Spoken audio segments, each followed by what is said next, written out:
Time now for Focus, and today a story of contradictions. Human Rights Watch says Rwanda security forces are responsible for the extrajudicial killings of at least 37 people for crimes as minor as stealing food. Rwanda's National Commission for Human Rights, though, rubbishing those claims, saying some of the allegedly deceased are very much alive and others died of natural causes. France 24's Thijs Broek conducted his own investigation.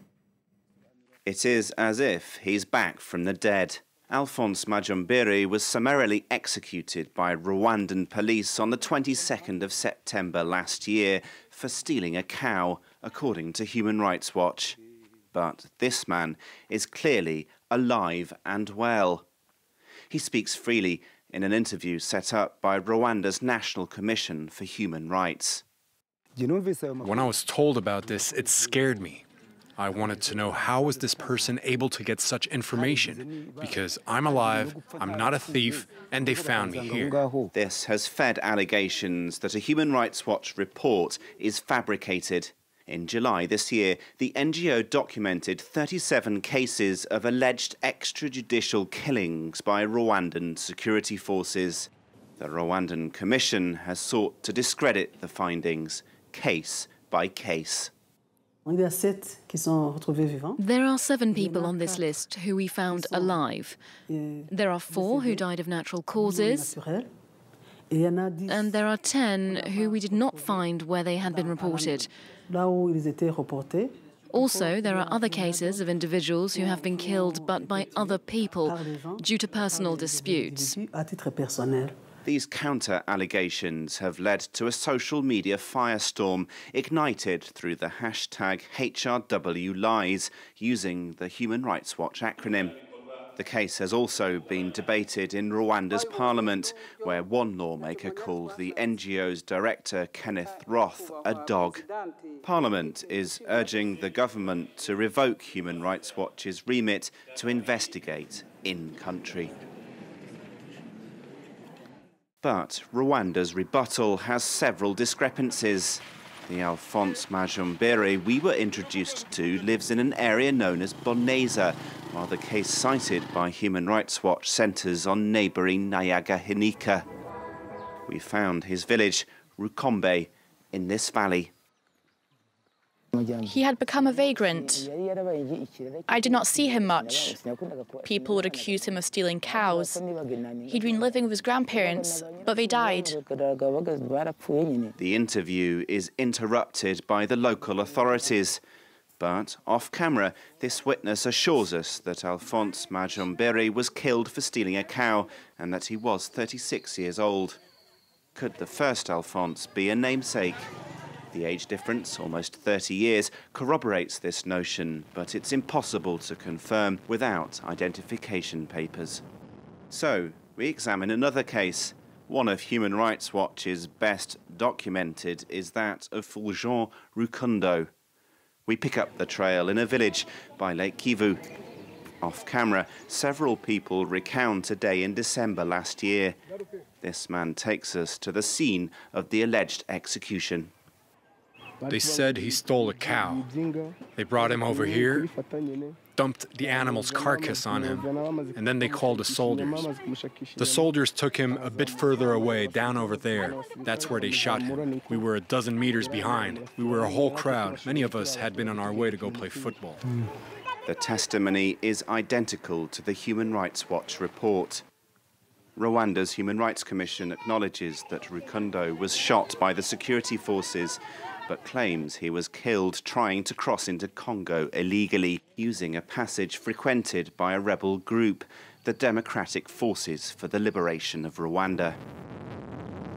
A few kilometers away, the Nyiragongo volcano dominates the skyline.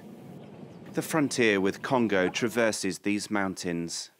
But here, villagers say there have been no incursions by the rebels for many years. And nobody here has heard of Fulgence Rukundo. But it takes only a few minutes to find relatives of 2 people allegedly shot by the army late last year, Janine Mukeshimana and Benjamin Niyonzima.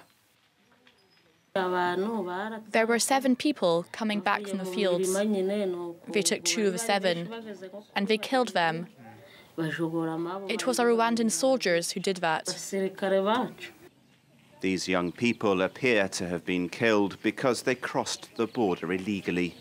Again, the testimony corresponds with claims made by Human Rights Watch. Contacted for further comment, the Rwandan Commission has not yet responded.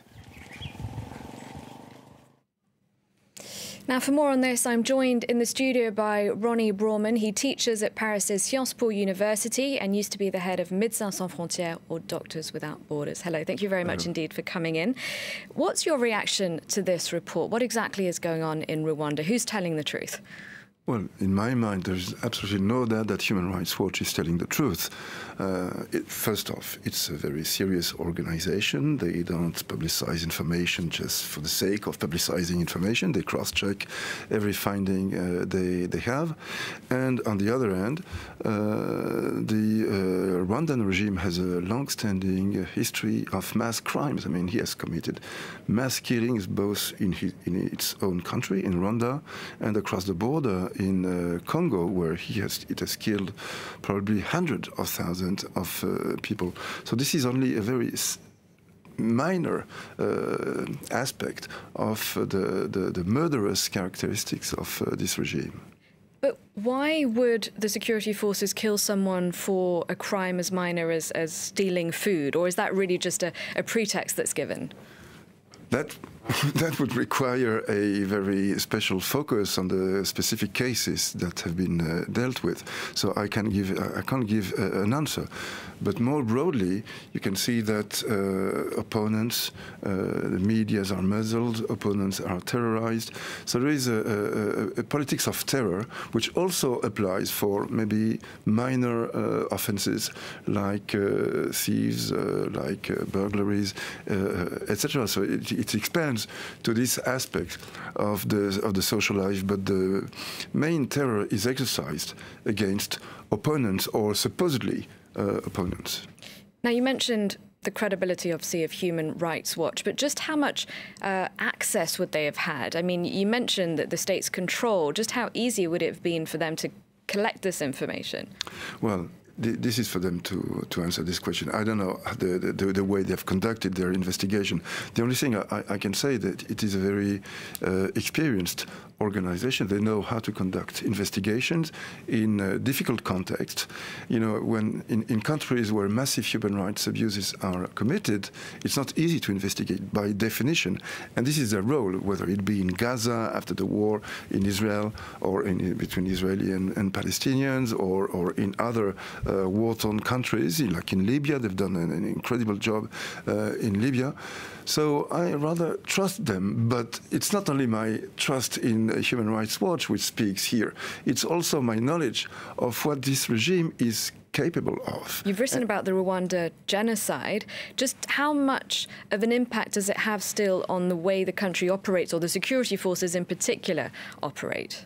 Well, there is a long history, and a sad long history, of political and social violences in Rwanda. As it started as early as the late 50s, and it can date back also to the pre-colonial times. But let's focus on the current issue. So there's a long-standing history of violences, with this climax of the terrible genocide in 1994. But in this period, when there was a war which started in 1990, there was massive exactions perpetrated by both the government side and the opposition side. So the RPF has taken the habit to rule by terror. That's the thing. And then when there's a genocide, there is a desire for retaliation, for vengeance. There is hatred all around. So that makes things only easier to go by. All right. Well, thank you very much indeed for taking the time to shed some light on the situation in Rwanda.